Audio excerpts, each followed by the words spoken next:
Weekend evening in Tucson, Arizona, what should have been a normal night for an 84-year-old woman turned into a nightmare that has shaken the heart of the nation. Nancy Guthrie, beloved mother of Savannah Guthrie, co-host of NBC's Today Show, vanished from her home without a trace. The disappearance has left family, friends, and millions of fans around the world in shock as new chilling details emerge about what investigators found inside her house: blood, signs of forced entry, and evidence that suggests something far more sinister than a simple missing person case. The night Nancy Guthrie was last seen, she was at her modest residence in the Catalina foothills neighborhood of Tucson. According to law enforcement, the mother of three, including Savannah, was observed returning home from dinner on Saturday night around 9:30 p.m. Her life was rooted in faith, community, and family, and she was known for her deep spiritual conviction. But by the following morning, Sunday, her absence became alarmingly apparent when she failed to attend a scheduled church service. That no-show was the first sign that something was terribly wrong. Friends who expected to see her at church grew concerned and alerted family members. When her children arrived at her Tucson home, they were met with a scene that immediately raised red flags. The front door was open, lights were on inside the house, and Nancy's cell phone, wallet, and car were all still at the home, items she would have surely taken if she left voluntarily. Despite being mentally alert, she suffered from limited mobility and depended on daily medication. For someone in her condition, wandering off on her own was not only unlikely, it was nearly impossible. Police were called, and what began as a missing persons case rapidly escalated into a full-blown criminal investigation. Pima County Sheriff Chris Nanos addressed the media and made a stark announcement. This was no ordinary disappearance. Signs pointed to foul play.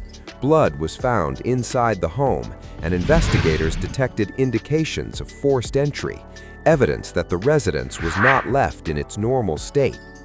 Officials treated the scene as a crime site, one where federal authorities, including agents from the FBI, would soon become involved in hopes of uncovering the truth about what happened to Nancy Guthrie. As news of the shocking discovery spread, millions tuned in to their screens to hear updates. The idea that someone could take an elderly woman from her own home while she slept sparked fear, outrage, and heartbreak on a global scale. Headlines flashed images and reports of blood evidence found on the floor, dried stains near doorways, and detectives scouring every inch of the property. The community watched, horrified, as law enforcement officials combed through surveillance footage, collected DNA samples to be analyzed in laboratories, and issued pleas to the public for any information that could lead to answers. Amid this whirlwind of fear and uncertainty, one voice stood out above the rest, the voice of Savannah Guthrie. Known nationally for her calm demeanor on Today, Savannah was now thrust into the most painful chapter of her personal life. She immediately canceled upcoming professional commitments, including scheduled television appearances and international travel, opting instead to remain in Arizona with her family during this crucible of worry and desperation. Savannah Guthrie took to Instagram, sharing an emotional plea with her followers and anyone watching from around the world. In a message that was equal parts raw, faithful, and urgent, she asked the public to raise their prayers for her mother's safe return.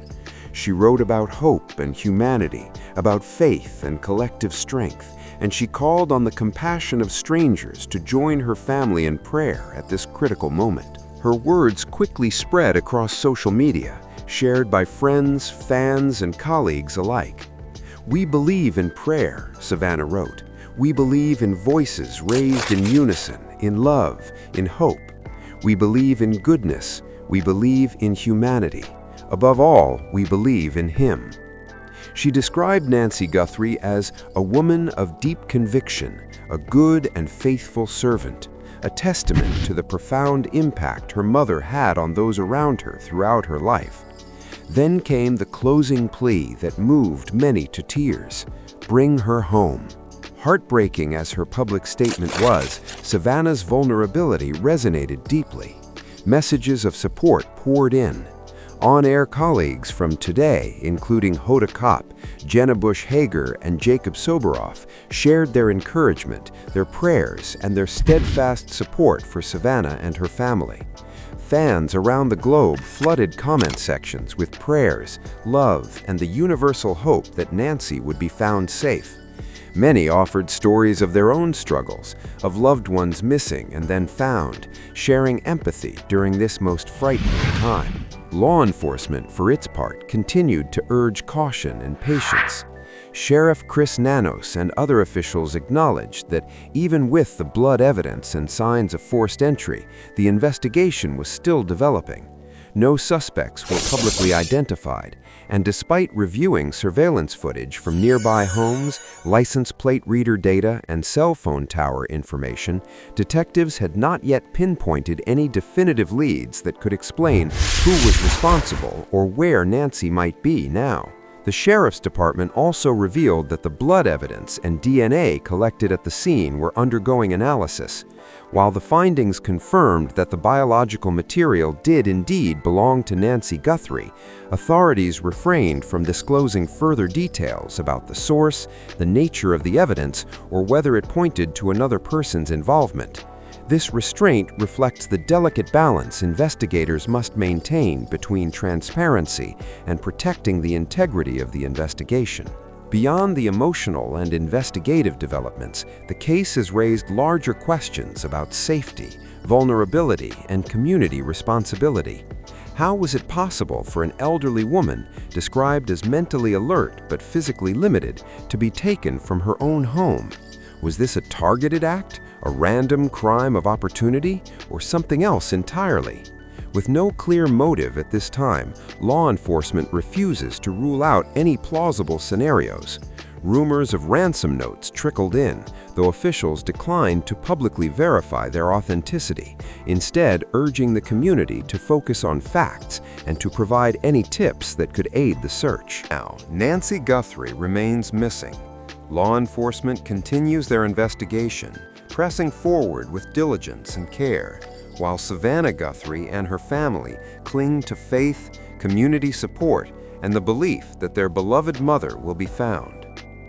Every day that passes adds to the pressure, but also to the resolve of those searching, praying, and hoping for a breakthrough.